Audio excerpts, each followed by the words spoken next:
കളങ്കാവിലിറങ്ങി 19 ദിനങ്ങൾ കടക്കുകയാണ്. 19ാം ദിനത്തിലും സിനിമയ്ക്ക് നല്ല ലെവലിലുള്ള ഒരു കളക്ഷനാണ് നമുക്ക് ഇവിടെ കാണാൻ കഴിയുന്നത്. ഇന്ന് നമുക്കറിയാം അവധി ദിനങ്ങൾ തുടങ്ങുന്നു. അതിൻ്റെ ഒരു പ്രത്യേകതയോടുകൂടി തന്നെ കളക്ഷൻ കൂടുന്നു. വർക്കിംഗ് ഡേ ആയിട്ട് കൂടി സിനിമയ്ക്ക് ആ ഒരു കളക്ഷൻ കൂടുന്നു. അതിൻ്റെ കാര്യം അവധി ദിനങ്ങൾ തന്നെ. ഇന്ന് സിനിമയ്ക്ക് 489ഓളം ഷോകളാണ് ട്രാക്ക് ചെയ്യപ്പെട്ടിട്ടുള്ളത്.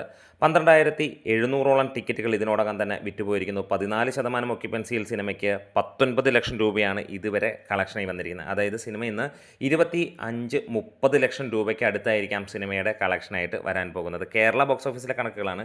കഴിഞ്ഞ ദിവസങ്ങളിൽ അതായത് 17 ദിനങ്ങൾ കൊണ്ട് സിനിമ 81 കോടി 58 ലക്ഷം രൂപ നേടിയെന്ന് പറഞ്ഞെടുത്തുന്നു. 82 കോടി കടന്നിരിക്കുന്നു എന്നുള്ളത് പൂർണ്ണമായും കേരള ബോക്സ് ഓഫീസ് വെച്ച് തന്നെ തെളിഞ്ഞിരിക്കുകയാണ്.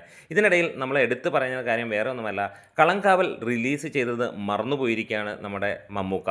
വേറെ ഒന്നുമല്ല, അദ്ദേഹത്തിന് ഈ പടം ഇറങ്ങിയിട്ടുണ്ടോ എന്നുള്ളൊരു മറവി വന്നു എന്നുള്ളതാണ് തോന്നുന്നത്. വേറെ എടുത്തു പറയേണ്ട കാര്യം, സിനിമ 80 കോടി കഴിഞ്ഞിട്ടും അതിൻ്റെ ഒരു പോസ്റ്റർ നമുക്ക് തന്നിട്ടില്ല എന്നുള്ളത് തന്നെയാണ്.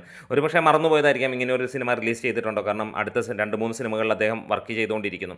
കളക്ഷൻ എന്താണേലും കൂടുന്നു എന്നുള്ളത് തന്നെയാണ്. പ്രത്യേകിച്ച് അവധി ദിനങ്ങളായതുകൊണ്ട് തന്നെ മികച്ച രീതിയിലേക്ക് കളക്ഷൻ പോവുകയും കേരള ബോക്സ് ഓഫീസിൽ നിന്ന് 36 കോടി നേടിയ ചിത്രം ഗൾഫ് മേഖല അല്ലെങ്കിൽ ഓവർസീസിൽ നിന്ന് 40 കോടിയിലേക്ക് എത്താൻ പോകുന്നു. 39 കോടിക്ക് അടുത്തേക്ക് സിനിമ എത്തുകയാണ്. റെസ്റ്റ് ഓഫ് ഇന്ത്യയിൽ നിന്ന് സിനിമ 7 കോടി ടച്ച് ചെയ്യുന്നത് നമ്മൾ കാത്തിരിക്കുകയാണ്.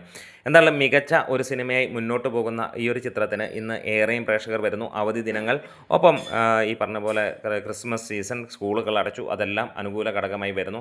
ഇന്നലത്തെ വെച്ച് നോക്കുമ്പോൾ സിനിമയ്ക്ക് നല്ല ലെവലിലുള്ള ഒരു കളക്ഷൻ വരുന്നു. ഷോകൾ എറണാകുളത്ത് കൂടുന്നു, പല സ്ഥലങ്ങളിലും കൂടുന്നു എന്നുള്ള കാര്യങ്ങൾ വരുന്നു. അപ്പോൾ കാത്തിരിക്കാം. നമ്മുടെ വീഡിയോസ് ഇഷ്ടമെങ്കിലും ഒന്ന് സപ്പോർട്ട് ചെയ്ത് തരാം. അപ്പോൾ ഈ ഒരു ക്രിസ്മസ് വിന്നർ തീർച്ചയായും കളങ്കാവലായിരിക്കുമെന്ന് ഞാൻ ഒന്ന് പറയുന്നു. നിങ്ങൾക്ക് ഒന്ന് കമൻസിലൂടെ ഒന്ന് പറയാം. നമുക്കൊന്ന് പ്രവചനത്തിൽ ആര് വിജയിക്കുമെന്ന് നോക്കാം. ഇനിയും വരാനുണ്ട്. നിവിൻ പോളി അടക്കമുള്ള അവരുടെ സിനിമകൾ, ഉണ്ണി മുകുന്ദൻ സിനിമ വരാനുണ്ട്. ബബ്ബ ഓൾറെഡി ഓടിക്കൊണ്ടിരിക്കുന്നു.